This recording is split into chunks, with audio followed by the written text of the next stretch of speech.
Hello friends, आज आपण विज्ञानाचं 14वे प्रकरण उष्णतेचे मापन व परिणाम बघतोय. मित्रांनो, आत्तापर्यंत 1 व 2 गुणांचे प्रश्न या ठिकाणी विचारलेले आहेत. आपण असं गृहीत धरूयात की यावर्षी 1 किंवा 2 गुण आणि त्या हिशोबात या प्रकरणाची तयारी करूयात. चला, उष्णतेचे मापन व परिणाम काही कृतींपासून सुरुवात करूयात. बघा, पाणी उकळत ठेवलेलं आहे, या ठिकाणी बर्फ आहे, माचिसची काडी पेटलेली आहे आणि गरम हवेने बलून आकाशात उडत आहे. या सगळ्यासाठी गरज लागलेली आहे ती म्हणजे उष्णतेची. ओके, सगळ्यात महत्त्वाचं एक वाक्य लक्षात ठेवायचं.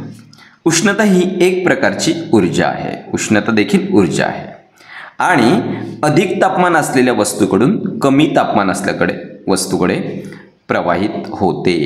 म्हणजेच आपण हॉट गरम आहे, गरम किंवा उष्ण म्हणूयात, गरम वस्तूकडून थंड वस्तूकडे उष्णतेचे वहन होते. ओके, गरम वस्तूकडून थंड वस्तूकडे उष्णतेचे वहन होते. एखाद्या वस्तूचे तापमान ही ती वस्तू किती उष्ण किंवा किती थंड आहे ते दर्शवते. आता इथेच जर आपण बघितलं तर तापमापीच्या साहाय्याने याचं तापमान मोजलं आणि याचं तापमान मोजलं तर आपल्याला तापमानामध्ये कमालीचा फरक दिसेल. ओके, सेम तसंच आईस्क्रीमचे जे तापमान आहे हे चहाच्या तापमानापेक्षा कमी आहे. वारंवार शब्द येतो तापमान, इंग्लिशमध्ये टेम्परेचर म्हणतात. ओके, उष्णता दिल्यास वस्तूचे प्रसरण होते. प्रसरण होते याचा अर्थ काय की त्याची साईज जी आहे ती थोडी वाढते आणि वस्तू थंड केल्यास ती आकुंचन पावते, आहे त्याच स्थितीमध्ये येते किंवा थंड केल्याने तिची साईज कमी होते. ओके, आकुंचन होते. म्हणजेच यातील जे कण आहेत ते कण एक्सपांड होतात किंवा कण कॉम्प्रेस होतात, जवळ येतात. ओके, आणि याच उष्णतेमुळे द्रव्याचे अवस्थांतरण होते. अवस्थांतरण म्हणजे काय की समजा आता हा बर्फ आहे, बर्फाला आपण उष्णता जर दिली तर त्याचं पाण्यात रूपांतर होणार, म्हणजे स्थायूचं रूपांतर द्रवात झालं आणि या द्रवाला जर उष्णता दिली तर त्याचं रूपांतर वायूमध्ये झालं. ओके, त्याला म्हणतात अवस्थांतरण. उष्णतेचे SI मधील एकक जूल आहे, हे लक्षात ठेवा. इथे एक प्रश्न तयार होतोय. उष्णतेचे SI सिस्टीममधील एकक जूल आहे तर सिजियसमध्ये कॅलरी आहे. ओके, जूल आणि कॅलरी हे लक्षात ठेवूयात. आणि 1 कॅलरी उष्णता 4.18 जूल एवढी असते. आपण पुन्हा इथे एक नोट करूयात. 1 कॅलरी उष्णता ही 4.18 जूल इतकी असते. 1 ग्रॅम पाण्याचे तापमान 1 अंश सेल्सिअसने वाढवण्यासाठी लागणारी ऊर्जा ही 1 कॅलरी ऊर्जा असते. 1 ग्रॅम पाणी. ओके, 1 ग्रॅम पाणी किती अंश सेल्सिअसने तापमान वाढायचं, त्याचं 1 अंश सेल्सिअस तापमान वाढवायचा आहे. आणि याला आपण काय म्हणणार, 1 कॅलरी ऊर्जा. काय बोलणार, 1 कॅलरी ऊर्जा. ओके, चला अजून आपण उष्णतेचे काही स्रोत बघूयात. सगळ्यात मोठा उष्णतेचा स्रोत सूर्य आहे आणि सूर्याच्या केंद्रकामध्ये केंद्रकीय एकीकरण होते, म्हणजे त्याला न्यूक्लिअर फ्युजन बोलतोय आपण. आणि यामध्ये मोठ्या प्रमाणात ऊर्जा निर्माण होते. पण केंद्रीय एकीकरण प्रक्रियेमध्ये हायड्रोजन केंद्राचा संयोग होऊन त्यापासून काय तयार होते, हेलियमची केंद्रके बाहेर पडतात. ओके, केंद्रकीय एकीकरण प्रक्रियेत हायड्रोजन केंद्रकाचं संयोग होतं आणि हेलियमची केंद्रके तयार होतात. आणि जेव्हा हेलियमची केंद्रके बाहेर पडतात त्यावेळेस प्रचंड उष्णता बाहेर पडते आणि ती उष्णता म्हणजे आपल्यापर्यंत पोहोचते. दुसरं बघा, पृथ्वीच्या केंद्रकातील तापमान अधिक असल्याने, कुठे पृथ्वीचं तापमान की पृथ्वीचं केंद्रकाचं, तर केंद्रकाचं तापमान अधिक असल्याने पृथ्वी देखील उष्णतेचा स्रोत आहे. आणि पृथ्वीच्या केंद्रकातील तापमान ही भूऔष्णिक ऊर्जा होय. ओके, भूऔष्णिक ऊर्जा. त्यानंतर रासायनिक ऊर्जा. रासायनिक ऊर्जेमध्ये लाकूड, कोळसा, पेट्रोल आणि पेट्रोलसारखीच अजून काही इंधने आहेत जे ज्वलन करतात, यांची कोणाबरोबर अभिक्रिया होते? ऑक्सिजन बरोबर अभिक्रिया होते आणि याच्यात काय बाहेर पडते? पुन्हा हीट, उष्णता बाहेर पडते. ओके, चला विद्युत ऊर्जा. आता विद्युत ऊर्जेच वापरून उष्णता निर्माण केली जाते. इथे थोडेच एक्झाम्पल आहेत. विजेची इस्त्री असेल, विजेची शेगडी असेल, मोठमोठ्या कारखान्यांमध्ये विद्युत ऊर्जेचं रूपांतर उष्णता ऊर्जेत होतं. पुढे जातोय आपण अजून. चला अजून काही ऊर्जा आहेत ज्याच्यामध्ये अणुऊर्जा आहे. बघा, युरेनियम आहे, थोरियम आहे. युरेनियम आणि थोरियम यांच्या पण अणूंच्या केंद्रकाचे विभाजन होते आणि यातूनही प्रचंड उष्णता ऊर्जा बाहेर पडते. आणि युरेनियम, थोरियम हे मोस्ट ऑफ कुठे वापरतात? अणुऊर्जा प्रकल्पात वापरतात. हवा देखील उष्णतेचा एक स्रोत आहे. चला आपण मगाशी तापमान बोलत होतो. नेमकं तापमान काय आहे ही संकल्पना आता अधिक चांगल्या पद्धतीने समजून घेऊयात. एखादी वस्तू किती उष्ण किंवा किती थंड आहे हे आपण त्या वस्तूला हात लावून पाहू शकतो, परंतु आपल्याला जाणवणारी उष्ण किंवा थंड ही संवेदना सापेक्ष असते. संवेदना सापेक्ष. ओके, त्याच्यासाठी आपण काही कृती करून बघतोय. आता कृतीमध्ये बघा, भांडे अ आहे, यामध्ये आहे गरम पाणी. भांडे ब आहे, याच्यामध्ये आहे थंड पाणी. आणि या दोघांच्या पाण्याचं जे कॉम्बिनेशन आहे ते भांडे क मध्ये आहे. इथे आहे उजवा हात, इथे आहे डावा हात. ओके, दोन्ही हात उचलले आणि भांडे क मध्ये टाकले. तर भांडे अ ज्याचं गरम हात होतं त्याने इकडे टाकल्यानंतर त्याला काहीसं ते थंड जाणवेल. आणि जो थंड होतं त्याने डावा हात इकडे टाकलं तर त्याला ते गरम जाणवेल. कारण हे पाणी जे आहे ते गरमही नाही आणि थंडही आहे, त्या दोघांचं कॉम्बिनेशन आहे. आधी याला गरम लागत होतं त्यामुळे इकडे त्याला थंड जाणवेल आणि ह्याला थंड जाणवत होतं त्याला इकडे गरम झाल्याचं जाणवेल. म्हणून इथे असं काय म्हटलं आहे की उष्ण किंवा थंड ही संवेदना सापेक्ष असते. ओके, चला आपण पुढे जातोय. अजून थोडं डीपमध्ये एक एक कन्सेप्ट समजून घेण्याचा प्रयत्न करतो. तापमान मोजण्यासाठी आपल्याला उपकरणाची गरज भासते आणि त्याला म्हणतात तापमापी. थर्मोमीटर शब्द अनेकांनी ऐकला असेल, काहींच्या घरात देखील थर्मोमीटर असेल, पुढे त्याचा उल्लेख होईल. आता उष्णता आणि तापमान बघूयात. आता उष्णता आणि तापमान याच्यामध्ये गतिज ऊर्जेचे एकूण प्रमाण किती आहे? गतिज ऊर्जेचे एकूण प्रमाण किती, त्यावरून उष्णतेचे मापन असते. आणि तापमान काय, तर त्यामध्ये असलेले जे अणू आहेत या अणूंची सरासरी गतिज ऊर्जा. आता इथे बघा, उष्ण वायूमध्ये काय केलं आहे? एक डॉट दाखवलं आहे, बाण दाखवलं आहे. हे झाले त्याच्यामधील अणू आणि याची लांबी. आणि थंड वायूमध्ये असलेले अणूंची लांबी दाखवताना कमी दाखवले. म्हणजे उष्णमध्ये काय आहेत ते, त्यांची गतिज ऊर्जा जास्त आहे आणि या गतिज ऊर्जेच्या अणूंची सरासरी देखील जास्त आहे. ओके, आता याच्यात बघा, हे वाक्य महत्त्वाचं लक्षात ठेवा. उष्ण वायूतील अणूंचा वेग थंड वायूतील अणूंच्या वेगापेक्षा अधिक आहे. अणूंचा वेग उष्ण वायूत जास्त आहे, थंड वायूमध्ये कमी आहे. इथे प्रश्न देखील तयार होऊ शकतात. ओके, आपण ज्या अंडरलाईन केलेलं पार्ट आहे याच्यावर प्रश्नांची निर्मिती तुम्ही सातत्याने करत राहा. पुढे जातो आपण. आता बघा, अजून थोडं उष्ण आणि थंड आहे किंवा उष्णता काय आणि तापमान काय याचा अजून आपण दुपटीने जरा अभ्यास करतोय. अ मध्ये थोडे पाणी भरा. एक अ आणि ब स्टीलची भांडी घ्यायची आहेत. अ मध्ये थोडे पाणी भरले, ब मध्ये त्याच्या दुप्पट पाणी भरले. चला एक आपण नुसते चंचू पात्र काढूयात. असे चंचू पात्र आहेत आपल्याकडे. अ मध्ये आपण एक लेवलचं पाणी भरलं, ब मध्ये काय केलं, त्याच्या दुपटीने पाणी भरलं. चला आता बघा, दोन्ही भांड्यातील पाण्याचे तापमान समान आहे हे सुनिश्चित करा. आता तापमान आपल्याला समान करायचे. ओके, मग एक स्पिरिटचा दिवा घेतला आणि पाण्याचे तापमान 10 अंश सेल्सिअसने वाढवले. पण 10 अंश सेल्सिअसने वाढवल्यानंतर समजा अ भांडं आहे आणि ब भांडं आहे, दोघांनाही उष्णता द्यावी घेतलीस. समजा आपण असं सेट केलं की दोन्हींचे तापमान हे 50 अंश सेल्सिअसला आणायचे. किती? 50 अंश सेल्सिअस दोघांचे तापमान. तर आपण हे जे तापमान आहे, तापमान आणताना दोघांनी सारखं उष्णता द्यावी लागेल का? तर याला जर 1 पट उष्णता दिली तर त्याच्या दुप्पट या ब भांड्याला उष्णता द्यावी लागेल. ओके, दुप्पट द्यावी लागेल.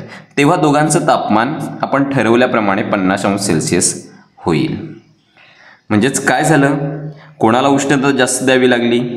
आता तापमान तर दोघांचं सेमच आहे, 50 अंश 50 अंश, फक्त अ ला ब पेक्षा जास्तीने उष्णता द्यावी लागली.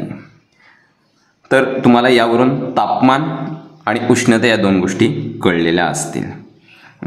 आता तापमान मोजण्यासाठी सेल्सिअस, अंश सेल्सिअस, ओके, फॅरेनहीट एफ, अंश एफ, डिग्री एफ, केल्विन के, ही एकके वापरली जातात.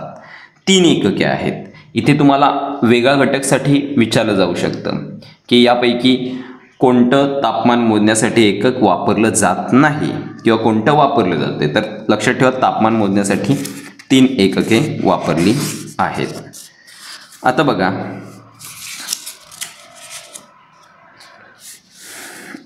इथे आपल्याला फॅरेनहीट आणि सेल्सिअस यांचं कन्वर्जन आहे. फॅरेनहीट आणि सेल्सिअस यांचं कन्वर्जन आहे. इथे आपण मेनली हा एक सूत्र लक्षात ठेवूयात. ओके, एफ म्हणजे फॅरेनहीट -32/9 = C/5. हे फॅरेनहीट आणि सेल्सिअस यांचं सूत्र आहे. तर केल्विनसाठी हे सूत्र आहे की सेल्सिअसमध्ये 273.15 मिळवायचे. पहिल्यांदा मी केल्विनचं तुम्हाला दाखवत आहे. सपोज पाण्याचा उत्कलन बिंदू 100 डिग्री सेल्सिअस आहे. मग के बरोबर C + 273.15. मग इथे के बरोबर C किती येणार? 100 अंश सेल्सिअस प्लस 273.15 म्हणजे किती आले? 273 आणि 100 373.15. बघा इथे 373 आले. हे अत्यंत सोपं आहे की तुम्हाला असं कदाचित दिलं जाईल की सेल्सिअस म्हणून घ्या 23. ओके, मग आता केल्विनमध्ये त्याचं माप किती असेल? मग त्यासाठी आपण हे सूत्र वापरणार आहोत. आता खालील एक उदाहरण दिलेलं आहे. आपण इथे न्यूमेरिकलवर पण लक्ष देतोय कारण न्यूमेरिकल पण परीक्षेला विचारले जाऊ शकतात. 68 अंश फॅरेनहीट हे तापमान सेल्सिअस व केल्विन या एककात किती असेल? मग आता बघा, सेल्सिअस मिळालं की केल्विन लगेच मिळून जाईल. इथे ऑलरेडी उदाहरण सोडवलेलं आहे, तरीसुद्धा आपण पुन्हा एकदा ते सोडून बघूयात. 68 फॅरेनहीट. ओके, आता 68 फॅरेनहीट आपण सोडवतोय. फॅरेनहीटचं हे सूत्र आहे. आपण पुन्हा सूत्र मांडूयात, तेवढा आपला सराव होईल. एफ, माझ्यासोबत बोला, F -32/9 = C/5. कोणाची किंमत टाकायची आपल्याला? फॅरेनहीटची. किती आहे? 68. मग 68 - 32/9 = C/5. 8तून 2 गेले, 6 राहिले. 6तून 3 गेले, 3 राहिले. 36/9 = C/5. 36ला 9ने भाग दिला, 9 चोक 36 आणि तिरकस गुणाकार केला, 5 चोक 20. मग 20 अंश आले. काय आलं? 20 डिग्री C आलं. ओके, म्हणजे सेल्सिअसमध्ये टेम्परेचर 20 डिग्री आलं. आपल्याला पुढे विचारलं आहे केल्विनमध्ये किती असेल. मग याच्यात किती मिळवायला लागतील आपल्याला केल्विनमध्ये आणण्यासाठी? तर मगाच्या सूत्राप्रमाणे 273.15. 273.15 हे जर त्याच्यामध्ये मिळवले तर उत्तर आपलं 293.15 के येणार, केल्विन. ओके, तर हे त्याचं उत्तर झालं. कन्व्हर्जन व्यवस्थित करा आणि इथे एक सूत्र लक्षात ठेवा. तर कुठल्याही प्रकारचा फॅरेनहीट, सेल्सिअस आणि केल्विनचं उदाहरण आलं तर आपण नक्कीच सोडूयात. इथे हे सूत्र आपण न बघता लिहिण्याचा सराव करा. पुढे आपण बघतोय अजून एक उदाहरण आपल्याला विचारले, कोणते तापमान सेल्सिअस आणि फॅरेनहीट या दोन्ही एकात समान असेल. छान प्रश्न विचारले. तर ऑलरेडी इथे याचं उत्तर दिलेलं आहे.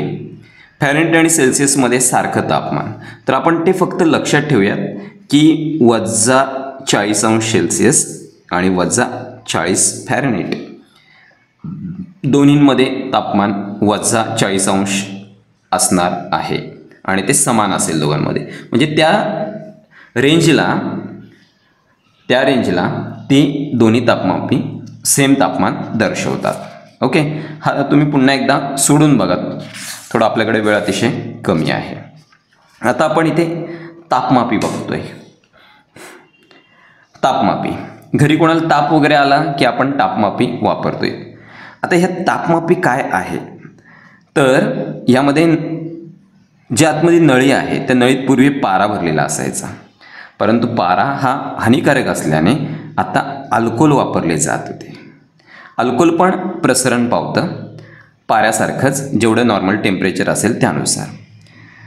तर आता बघा इथे एक प्रश्न मिळतो तुम्हाला की पाऱ्याऐवजी कुठला ऑप्शन आपण नवीन यूज करतोय. आता त्याच्याही पलीकडे अजून पुढे तुम्हाला बघायला मिळेल, निरोगी मानवी शरीराचे तापमान किती आहे? 37°C. किती? 37°C. आणि वैद्यकीय तापमापी आहे सुमारे किती? 35°C ते 42°C. ही रेंज लक्षात ठेवा, 35°C ते 42°. कोणामध्ये? वैद्यकीय तापमापी.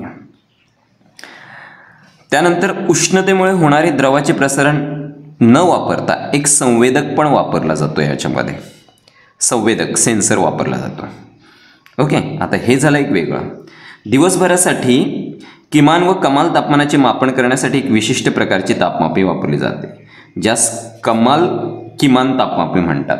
तुम्ही न्यूजला वगैरे बघितलं असेल की या शहराचं कमाल तापमान एवढं आहे आणि किमान तापमान एवढं आहे.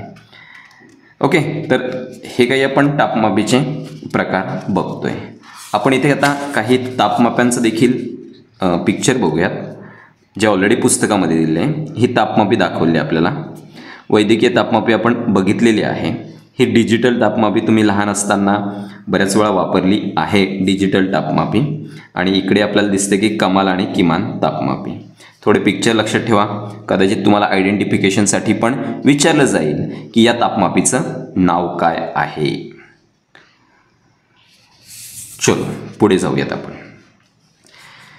एखादी वस्तू उष्ण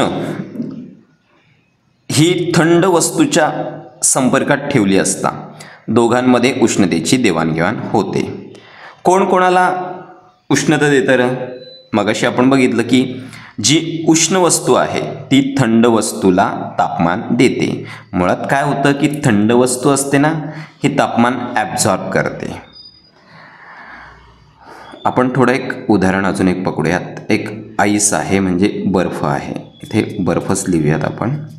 आणि दुसरं नॉर्मल पाणी आहे. अशी दोन भांडी आहेत, बर्फ आणि पाणी.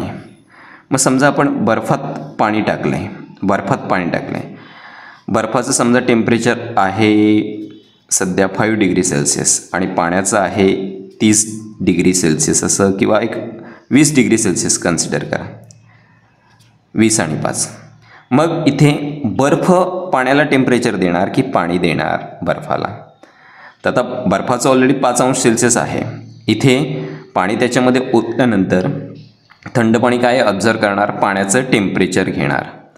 आणि मग पाण्याचं टेम्परेचर हे जास्त असल्यामुळे बर्फ आणि पाणी, मग ते जे नवीन कॉम्बिनेशन होईल त्याचं टेम्परेचर हे 5°C पेक्षा जास्त असेल.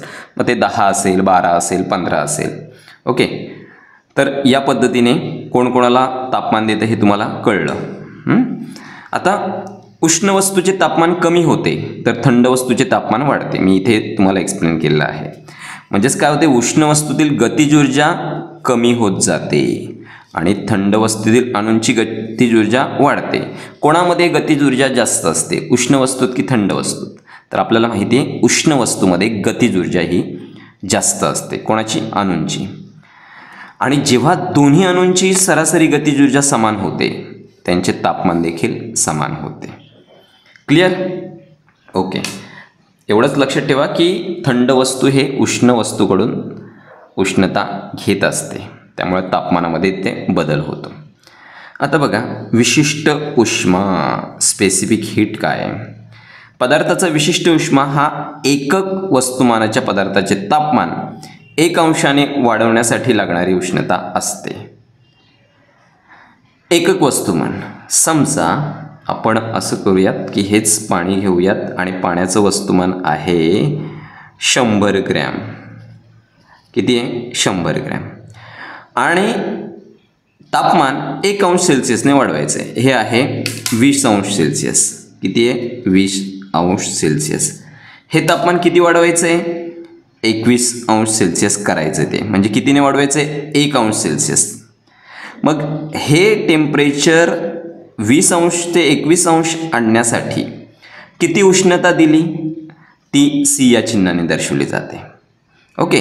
आणि SI पद्धतीमध्ये विशिष्ट उष्माचं एकक जूल पर किलोग्रॅम अंश सेल्सिअस असेल. जूल पर किलोग्रॅम अंश सेल्सिअस असेल. आणि CGS म्हणजे छोटे युनिट, जूलच्या ऐवजी कोण आहे? कॅलरी. किलोग्रॅमच्या ऐवजी ग्रॅम आणि अंश सेल्सिअस सेम तसंच राहणार आहे. ओके. विशिष्ट उष्मा सीने दाखवतात. वस्तुमान M आणि वस्तूचे तापमान, सुरुवातीचे तापमान म्हणजे इनिशियल TI, इनिशियल टेम्परेचर सुरुवातीचे, आणि TF नंतरचे तापमान. ओके. हे सगळं करत असताना किती ऊर्जा घेतली? उष्णता ऊर्जा Q घेतली. काय घेतली? Q. आणि हे वस्तूचे वस्तुमान विशिष्ट उष्मा व तापमान वाढीवर अवलंबून असते. मग इथे एक नवीन सूत्र आहे, हा सूत्र आपण लक्षात ठेवूयात. Q म्हणजे काय? किती उष्णता ऊर्जा घेतली, त्यासाठी त्याचं वस्तुमान M. C म्हणजे हाच विशिष्ट उष्मा, तो प्रत्येकाचा वेगळा असतो. आणि TF मायनस TI, 21 अंश वजा 20 अंश म्हणजे 1 टेम्परेचर आलं. असं एकच असेल असं नाही, वेगवेगळं असेल. वस्तुमान 100 ग्रॅमच असेल असं नाही, वेगवेगळं असणार आहे. ओके. मग आता बघा, इथे विशिष्ट उष्मा प्रत्येकाचा वेगळा आहे. ॲल्युमिनियमचा वेगळा, अल्कोहोलचा वेगळा, सोन्याचा वेगळा. आपण पाण्याचं लक्षात ठेवूया. पाण्याचा विशिष्ट उष्मा 1 कॅलरी पर ग्रॅम अंश सेल्सिअस आहे. ओके. आणि हा CGS मध्ये आहे, लक्षात ठेवा. हे CGS युनिट आहेत. तर हा तक्ता देखील आपल्याला इथे लक्षात ठेवायचा आहे. सगळ्यात जास्त कोणाचा आहे? तर हायड्रोजनचा दिसतोय. मग आपण छोट्यापासून सुरुवात करू ना. सोन्याचा एकदम कमी आहे. सोना आणि पारा सेमच आहे. 1 नंबरला हे दोघांना ठेवूयात. अशा प्रकारे आपण सिरीज लावूयात की लहान कोण आणि मोठा कोण, त्याप्रमाणे तुमच्या चांगलं लक्षात राहील. इथे तुम्हाला प्रश्न विचारले जाऊ शकतात. रेडी राहायचं सगळ्यासाठी, कारण आपल्याला 1 किंवा 2 गुण मिळवायचे आहेच. आता कॅलरी मापी बघतोय आपण. कॅलरी मापीचं पहिल्यांदा पिक्चर बघूयात. ही आहे कॅलरी मापी. ओके. कॅलरी मापीमध्ये ही आहे तापमापी. आणि पहिल्यांदा हे बाहेरील भांडं आहे. याच्या आतमध्ये काहीतरी उष्णतारोधक पार्ट असतो. हा उष्णतारोधक पार्ट असतो. मग स्पंज म्हणा किंवा काहीतरी त्याच्यामध्ये लावलं असतं की आतील भांडा हा आणि बाहेरील भांडा यांचा संपर्क नाही झाला पाहिजे. हे आतील भांडं आहे. याच्यामध्ये काय ठेवलं आहे? पाणी ठेवलेलं आहे. आता हे उष्णतारोधक झाकण आहे की ज्याच्यामधून ट्रान्सफर होणार नाही. आणि ही ढवळण्याची कांडी आहे. म्हणजे या पाण्यामध्ये काहीतरी बाबा एखादी थंड वस्तू वगैरे आपण टाकणार आहोत आणि मग उष्णता या तापमापीच्या साहाय्याने मोजणार आहोत. ओके. आपण थोडं अजून इकडे डिटेलमध्ये जातोय. उष्णता मोजण्यासाठी कॅलरी मापी हे एक उपकरण वापरले जाते. एखाद्या थर्मास फ्लास्कप्रमाणेच आत व बाहेर अशी 2 भांडी असतात. आपण आकृतीत बघितलं. जे आतलं भांडं आहे ते तांब्याचं आहे. आणि तापमान मोजण्यासाठी एक तापमापी व द्रव ढवळण्यासाठी एक कांडी बसवलेली असते. हे झालं. काय काय आहे त्याच्यामध्ये आपल्याला कळलं. कॅलरी मापीत एका स्थिर तापमानाचे पाणी ठेवलेले असते. पाण्याचे व आतील भांड्याचे तापमान समान असते. एखादी उष्ण वस्तू टाकल्यास ती वस्तू पाणी व आतील भांडे यात उष्णतेची देवाणघेवाण होते. आपण पुन्हा तिथे जाऊयात. मगाशी मी म्हटलं की इथे थंड वस्तू टाकली. आता इथे थंड ऐवजी तुम्ही टाकली उष्ण वस्तू. दोन्ही प्रकारच्या उष्ण किंवा थंड वस्तू टाकून तुम्ही त्याचा अनुभव घेऊ शकता. बघा, तापमान कोणाचं सेम सांगितलं आहे? हे आतील भांडं आहेत ते आणि पाणी, या दोघांचं तापमान सेम आहे. याच्यामध्ये पहिल्यांदा ते मोजलं, त्यानंतर आधीच उष्ण किंवा थंड वस्तूचे तापमान बाहेर मोजून घेतले आणि ते याच्यामध्ये टाकल्यानंतर ते ढवळीच्या साहाय्याने मिक्स करायचं आणि मग शेवटी कोणी किती प्रमाणात उष्णता दिली. आता समजा जर आपण इथे उष्ण वस्तू टाकली तर या उष्ण वस्तूला कोण तापमान देणार आहे रे? तर पाणी देणार आहे, बरोबर, कारण पाण्याचं तापमान हे उष्ण वस्तूपेक्षा कमी असेल. जर आपण त्यात थंड वस्तू टाकली तर थंड वस्तूला तापमान कोण देणार आहे? तर पाणी देणार आहे. थोडं उलट बघा हां, उष्ण वस्तू आणि थंड वस्तू तापमान कोणामुळे वाढणार आहे, कोणामुळे कमी होणार आहे, कोण ऊर्जा दुसऱ्याला देणार आहे. आणि यात बघा, आता हा QO म्हणजे ऑब्जेक्ट, उष्ण किंवा थंड वस्तू, बरोबर QW म्हणजे W म्हणजे वॉटर, वॉटरची ऊर्जा, आणि C म्हणजे काय? तर जो कंटेनर आहे म्हणजे कॅलरी मापी, या कॅलरी मापीची ऊर्जा ही कोणाच्या याच्या एवढी असेल तर O एवढी असणार आहे, या दोघांची कॉम्बिनेशनची. ओके, म्हणजे तिघे एकमेकांना काय देणार आहेत? ऊर्जा देणार आहेत. आणि मग एक कॉन्स्टंट मिळणार आहे. शेवटी आपण त्याचा हिशोब करणार आहोत की कोणाचं टेम्परेचर काय आलं ते. कळतंय? जर नसेल कळलं तर थोडं टेम्परेचर रिलेटेड आपण अजून त्याच्यामध्ये बघूयात. समजा पाण्याचं आहे 20 अंश सेल्सिअस, C बाहेरचं समजा टेम्परेचर आहे काय 21-22 अंश सेल्सिअस, असं आपण कंटेनर कॅलरी मापीचं घेणार आणि मग त्याप्रमाणे आपण पुन्हा कॅल्क्युलेशन करून बघणार. आता बघा, आपण प्रसरण बघतोय. एक्सपान्शन प्रसरण. कोणत्याही पदार्थास उष्णता दिली गेल्यास त्याचे तापमान वाढते व त्याचे प्रसरण होते. प्रसरण म्हणजे तुम्हाला मगाशीच म्हटलं की त्याची साईज थोडीशी वाढते, त्यातील जे अणू आहेत ते एक्सपांड होतात. होणारे प्रसरण त्याच्या तापमान वाढीवर अवलंबून असते. आपण तापमान जेवढं देणार तेवढं त्याचं प्रसरण होणार. आणि स्थायू, द्रव, वायू अशा सर्व पदार्थांचे काय होते? प्रसरण होत असते. स्थायू, द्रव, वायू. मग आता बघा, स्थायूचे प्रसरण आणि ते एक रेषीय प्रसरण आपण बघतोय. एक रेषीय. इथे एक तार घेतले आणि तारेला त्याचं तारेचं तापमान वाढवले, म्हणजे काय केलं? उष्णता दिली. तापमान वाढीमुळे तार किंवा सळई जे आहे त्या स्थायूच्या लांबीत वाढ होते. म्हणजे एक L1 लांबीची सळई आहे, तिचे तापमान आहे T1 आणि तापमान वाढवलं तर ते कुठपर्यंत गेलं? T2 पर्यंत गेलं. आणि मग तिची लांबी किती झाली? L2 झाली. तुम्हाला कळलं नसेल तर बघा, ही एक तार आहे, त्यानंतर उष्णता दिल्यामुळे तारेची लांबी वाढली. तारेची लांबी काय झाली? वाढली. हे झालं L1 आणि पूर्ण ही जी आहे ती L2 झाली. इथे लिहितो L2 झाली. Length 1, length 2. लेंथ 2 कोणामुळे झाली? एवढी वाढ कोणामुळे झाली? उष्णता दिल्यामुळे झाली. पुढे बघा, सळईच्या लांबीतील वाढ ही सळईची मूळ लांबी व केलेल्या तापमान वाढीच्या अनुपातात असते, म्हणजे डायरेक्टली प्रोपोर्शनल. L2 वजा L1 काय आहे? सळईचे वाढलेली लांबी अनुपातात, डायरेक्टली प्रोपोर्शनल. तर ही मूळ लांबी आहे आणि मग काय? डेल्टा T म्हणजे चेंज झालेलं टेम्परेचर, T2 वजा T1. मग इथे आपल्याला एक याचं कॅल्क्युलेशन करू. इथे एक लॅम्बडा हे स्थिरांक आहे आणि हे स्थिरांक एक रेषीय प्रसरणांकाचा आहे. इथे लॅम्बडा आहे, सिग्मा आहे, बीटा आहे, हे लक्षात ठेवा. आणि मग इथे आपल्याला एक सूत्र मिळतंय, L2 बरोबर L1 कंसात 1 प्लस लॅम्बडा डेल्टा T. आता हे सॉल्व करायला थोडासा वेळ लागेल, पण सिम्पल आहे, एवढं त्यात काही डिफिकल्टी लेवल नाही. हा मायनस L1 आहे ना, तो बरोबर चिन्हाच्या उजव्या बाजूला आला फक्तशी, आणि मग हे इक्वेशन एक फॉर्म झालं. पुढे आपण जातोय. थोडं इथे अधिक अडकून न बसता फक्त इथे सूत्र लक्षात ठेवा आणि सूत्र लिहिण्याचा सराव वारंवार करत चला. तुम्हाला जी काही सळे आहे त्याची वाढलेली लांबी मी इथे दाखवली आहे. आता हे जे प्रसरणांक आहे याचं एकक हे तापमानाच्या एककाच्या व्यस्त म्हणजेच 1/अंश असते. लक्षात ठेवा प्रसरणांक.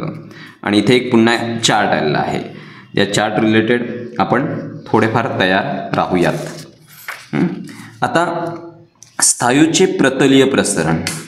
स्थायूचे प्रतलीय म्हणजेच काय की एक अशी वस्तू घेतलेली आहे, म्हणजेच काय पत्रा वगैरे घेतलेला आहे, स्थायूरूप पत्रा घेतलेला आहे आणि या स्थायूच्या एकरेषीय प्रसरणाप्रमाणे स्थायूच्या पत्र्याचे तापमान वाढवल्यावर त्याचे क्षेत्रफळ वाढेल. म्हणजे हे काय होईल आहे त्या साईजच्या मानाने त्याचे क्षेत्रफळ वाढलेले असेल. मग इथे डिरेक्टली सूत्र मगाशी म्हटलं मी की डिरेक्टली आपण सूत्र लक्षात ठेवूया. A2 बरोबर A1 कंसात 1 अधिक सिग्मा डेल्टा टी. इथे सिग्मा आला आणि हा सिग्मा जो आहे हा पदार्थाचा द्विघाती किंवा प्रतलीय प्रसरणांक आहे. म्हणजे एक त्याचं कॉन्स्टंट आहे ते की ते प्रतलीय प्रसरणांक आहे. तसंच आता स्थायूचे घनीय प्रसारण. घनीय म्हणजे काय की एखादा ऑब्जेक्ट घेतला, 3D ऑब्जेक्ट घेतला. आता समजा हा धातूचा आहे असं पकडा आणि याला उष्णता दिली तर याचंही समजा पत्रा आहे तर पत्र्याचं एरियानुसार वाढेल, पण याचं सगळ्याच बाजूने वाढणार आहे. ओके, याची साईज जी आहे ती सगळ्याच बाजूने वाढणार आहे. म्हणून हे झालं व्हॉल्यूम रिलेटेड. आणि हे उष्णता दिल्यानंतर त्याच्या सर्व बाजूने प्रसरण होते, त्याचे आकारमान वाढते आणि याला काय म्हणतात घनीय प्रसरण म्हणतात. सूत्र काय V2 बरोबर V1 कंसात 1 plus beta delta D. Beta delta T. आता बीटा काय आला तर हा घनीय प्रसरणांक आला. मग इथे 3 गोष्टी आपण बघितल्या. पुन्हा बघा काय 3 गोष्टी काय आहेत त्या. तर एक आपण बघितलं लॅम्बडा. ओके, लॅम्बडा झालं. दुसरं आपण बघितलं सिग्मा. तिसरं आपण बघितलं बीटा. ओके, लॅम्बडा काय आहे तर एकरेषीय प्रसरणांक आहे. लॅम्बडा काय आहे एकरेषीय प्रसरणांक. सिग्मा काय आहे तर प्रतलीय प्रसरणांक आणि बीटा काय आहे तर घनीय प्रसरणांक. म्हणजे 3D शेप असेल तर सगळ्या बाजूने वाढत आहे. कळलं. तर हे स्थायू रिलेटेड प्रसरणांक आहे आणि तिघांची आपण सूत्र लक्षात ठेवूयात. पुढे जातोय आपण. असं कधी तुम्ही बघितलं आहे का की रेल्वेचे रूळ आहेत त्यांच्यामध्ये फट ठेवलेली आहे. तर हे आपण जे प्रसरणांक बघत होतो त्याच्याशी संबंधित आहे की इथे काय होते जेव्हा उन्हाळ्याचे दिवस असतात त्यावेळेस हा स्थायू काय होतोय म्हणजे लोखंड आहे तो काय होतोय प्रसरण पावतोय आणि प्रसरण पावल्यावर तो याला चिकटतोय. जर ऑलरेडी जॉईंट ठेवलं तर काय होईल की हे ब्रेक वगैरे होण्याची शक्यता आहे किंवा इकडे तिकडे फिरण्याची शक्यता आहे. आता बघा इथे रेल्वेच्या रुळांप्रमाणेच प्रसरणामुळे उन्हाळ्यात पुलांची लांबी वाढण्याची देखील शक्यता असते. मग डेन्मार्कमधील 18 किलोमीटर लांबीच्या द ग्रेट बेल्ट ब्रिज याची लांबी उन्हाळ्यात 4.7 मीटरने वाढते. म्हणून पुलांच्या रचनेत प्रसरण सामावून घेतलेले आहे. जसं आपण बघितलं की स्थायूचं प्रसरण होतं तसंच द्रवाचे देखील प्रसरण होतं. द्रवाला उष्णता दिली तर हे सगळ्या बाजूने याचे काय होणार कण पसरणार आणि मग ऑलरेडी जी साईज आहे म्हणजे व्हॉल्यूम आहे त्या व्हॉल्यूमपेक्षा त्याचं व्हॉल्यूम वाढणार आहे. म्हणून सेम सूत्र आलेलं आहे बघा. V2 बरोबर V1 कंसात 1 plus beta delta T. Beta delta T. Same वायूचं देखील आहे तसंच. वायू व्हॉल्यूम आपण फुग्याचं बघूयात किंवा त्याच्यामध्ये काही जर आपण हवा भरून ठेवलेली आहे त्यासारखं काहीतरी असेल. ओके, किंवा एखादा रबरी बलून वगैरे असेल तर मग उष्णतेमुळे त्याचं प्रसरण पावते. आणि V2 equal to V1 bracket 1 plus beta delta T. Same सूत्र या ठिकाणी आहे. प्रकरण थोडंसं लांबलेलं आहे पण तुम्हाला हे प्रकरण अगदी व्यवस्थित समजलं असेल. मग आता 1 किंवा 2 गुणांसाठी कसाही प्रश्न विचारू तुम्ही उत्तरासाठी तयार आहात. थँक्यू.